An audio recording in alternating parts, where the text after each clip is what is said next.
Shabbat Shalom and greetings to you all. You know, it's not too late to light a candle for Yom HaShoah, Holocaust Memorial Day. There wasn't a lot of fanfare this year for the freedom fighters who stood up to fear, for the 6 million marched to the heavens to blacken the skies of the world with a permanent reminder of the hate with a pall that still lingers. That hate is back and is supported by the morons and nincompoops. We're inheriting the world, the state of what is coming. So do go and light a candle. Light your way.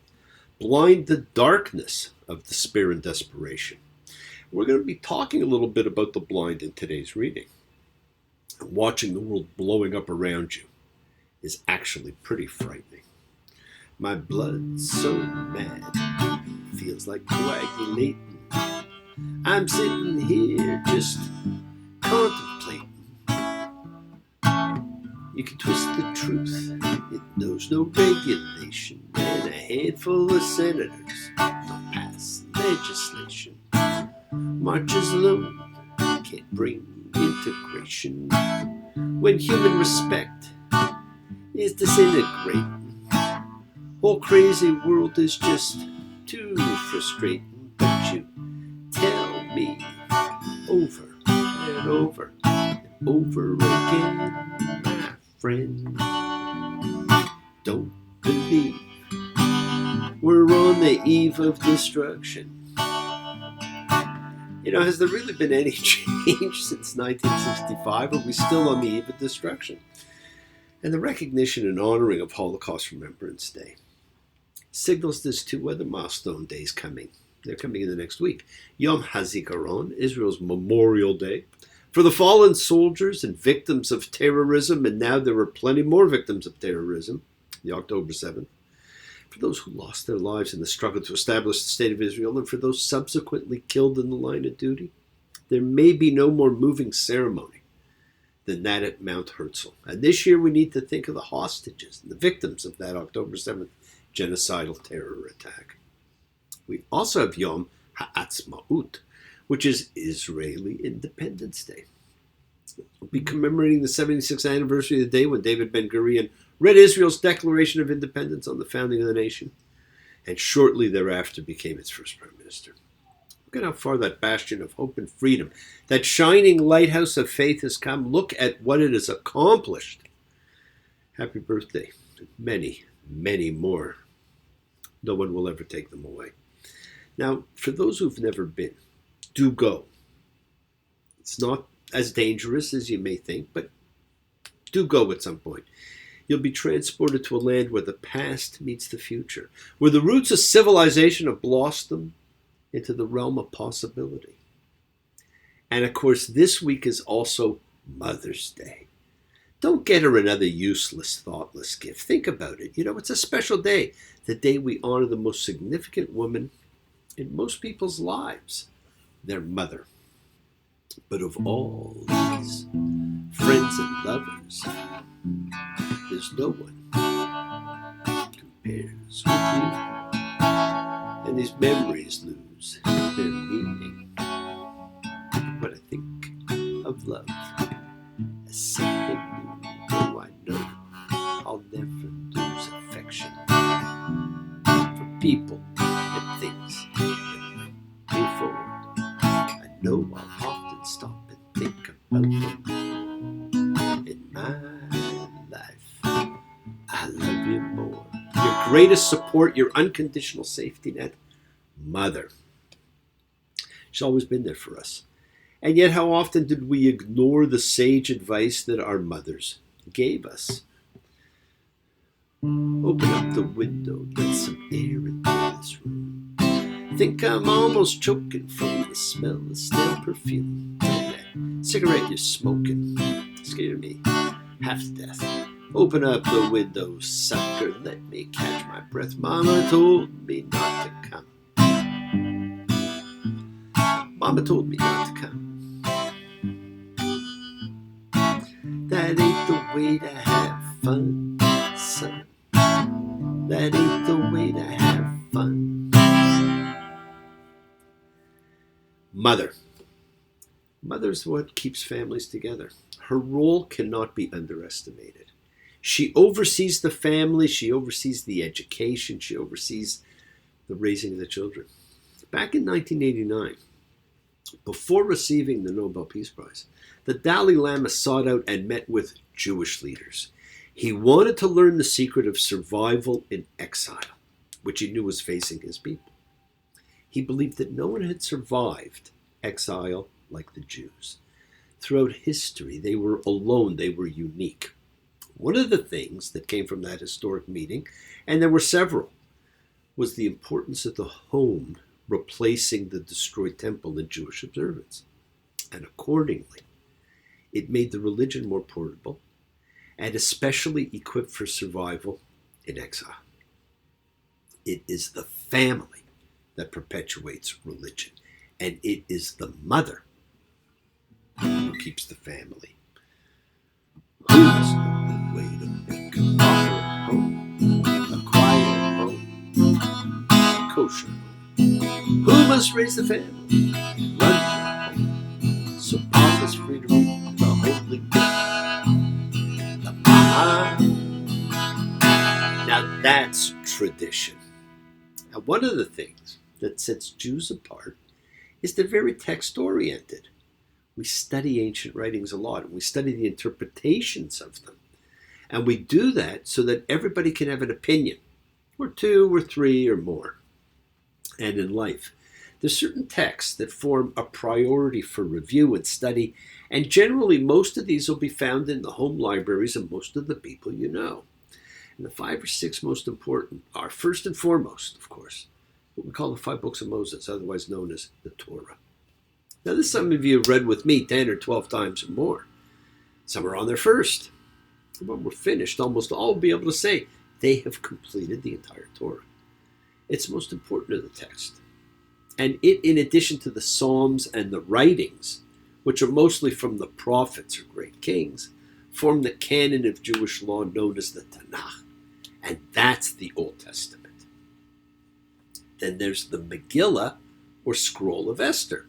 It's one of 5 scrolls, and the one that tells us about Purim. We read that publicly every year. And it's believed to be partially written by the participants themselves. We then have the Mishnah and the Talmud. Now really the Talmud incorporates the Mishnah, also the ethics of the fathers, and some other writings. The Mishnah and the Talmud are the great scholarly interpretations of what's in the Torah.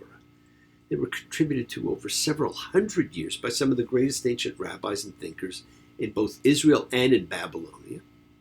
And you've heard me talk about the ethics of the fathers, the Pirkei Avot. I've talked about it before, I've quoted it occasionally. And this you won't quite find as often in your friends' libraries.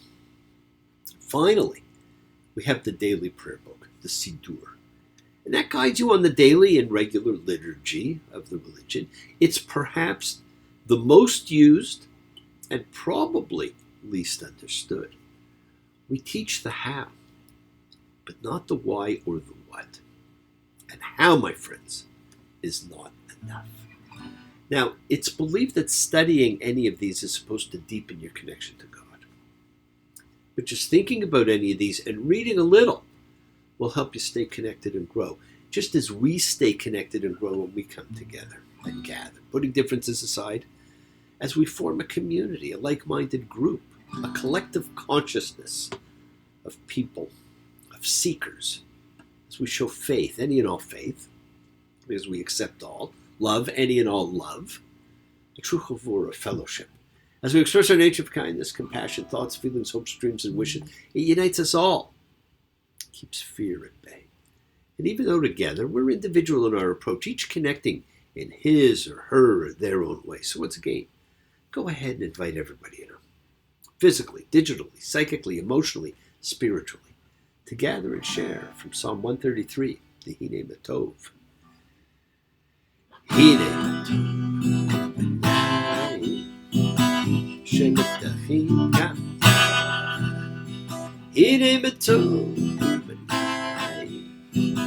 Shemitachim Gam. How good and how pleasant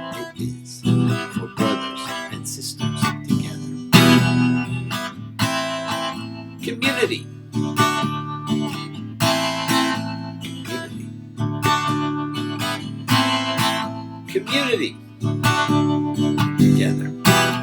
Now, we support each other in this community. Let's all spread love, goodwill, and fellowship to the world. Remember, friends, this is you setting aside just a little bit of sacred time in your own sacred space to honor and converse with whoever, whatever you happen to believe in, because we all believe in something. It's part of your kavanah. It is your intention that you put out to the universe. It's your goodwill intention. Those are the roots of what you can control, of what you can correct when you've gone off course. It is your intention that sets in motion everything that occurs in your lives. Let's take some time now. Let's use that intention. Let's send some of that goodwill, some light, some healing to whoever you know that needs it. Healing and renewal for everybody. It just floats through space, finding those in need. So send it out. For those you know, for the souls and spirits of everybody you love. So think of whoever that needs healing and renewal and love or just plain goodwill. Focus on them. Call their names. It's not just for people. It's for our pets. It's for the earth. It is the healing of the world. It is the tikkun olam, healing of the world. It's part of our spiritual genetic makeup, and a part of the healing of the world is when we send thoughts and energy for health and renewal and goodwill for everybody. They don't have to be sick, even though they're normally said for sick people. It's always for those in our hearts and our minds. Let's all send the energy out for the people in need everywhere. Special thoughts and prayers for those in need of assistance and for the poor hostages. We pray that they will come home. We pray for those who need prayer. We don't have to know them. We want health, recovery, good life for everybody around us. For Beth, Blair. For Tommy, Suzanne, and Rebecca. For Merjan and Mary. For Kenny, Kathy, Carla, Jessica, and Mina. For Lucy and Gabe. For Marilyn, Maria. For Pinky and Charles. For Gloria, Pam. For the Builder, Maria and John. For Doria, Teresa. For Johnny and for Ronnie. For Connie. For Tally, Maya. For Luke, who probably celebrated Star Wars Day with his father. For Nina and Danny. For all those suffering and in need. Let's not forget to include the familiars of our lives. All of our sacred animal friends everywhere. For everyone you know in need. For the whole world and always for the bee. Friends, it is the kindness, the healing, which is goodwill and love we all send out. It just circles the world finding those in need. So thank you, each of you, for all you do, for all you care. Because the world is a world of spirit, and spirit, my friends, never dies.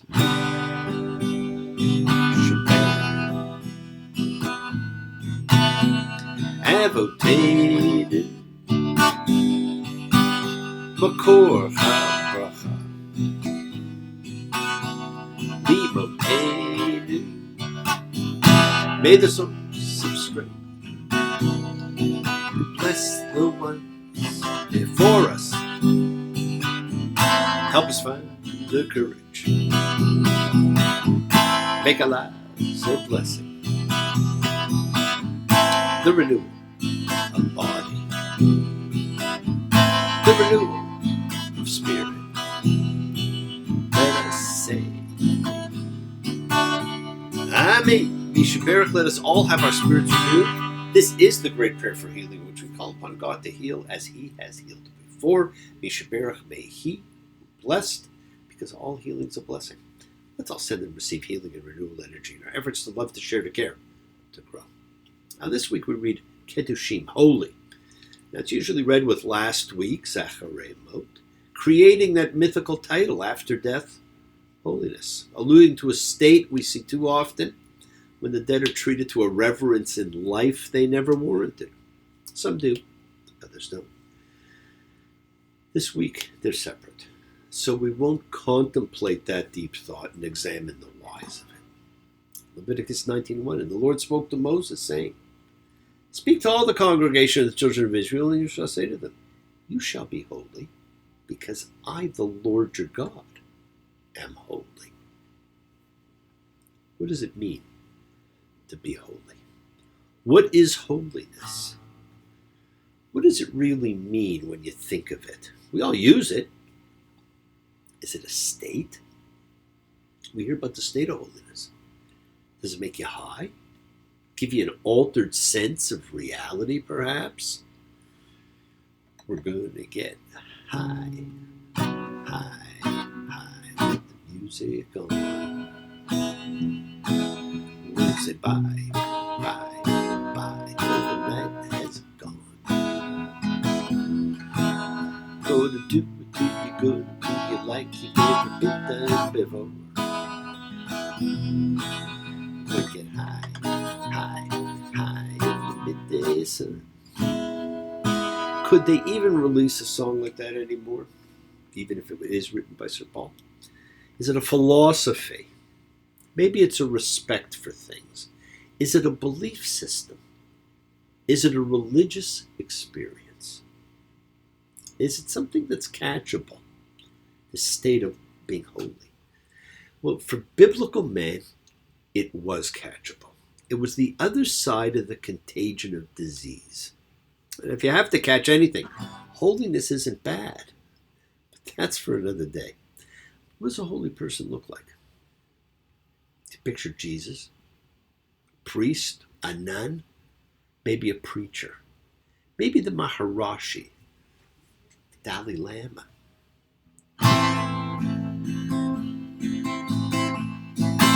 My sweet Lord,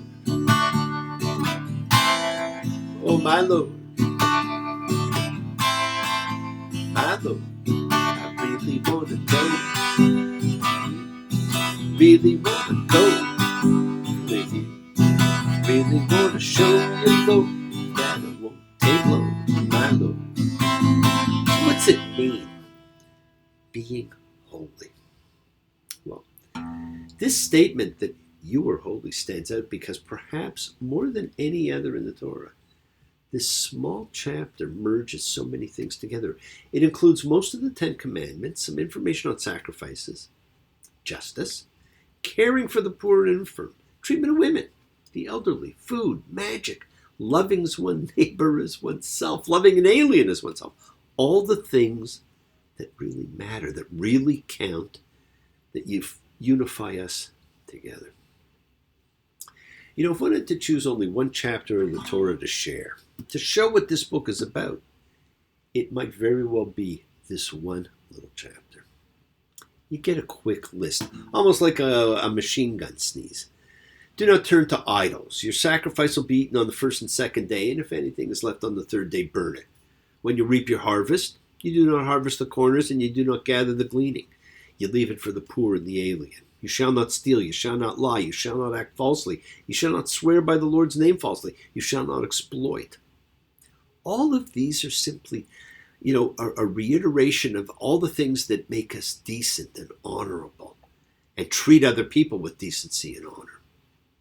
Then a fascinating disclosure takes place in Leviticus 19:14.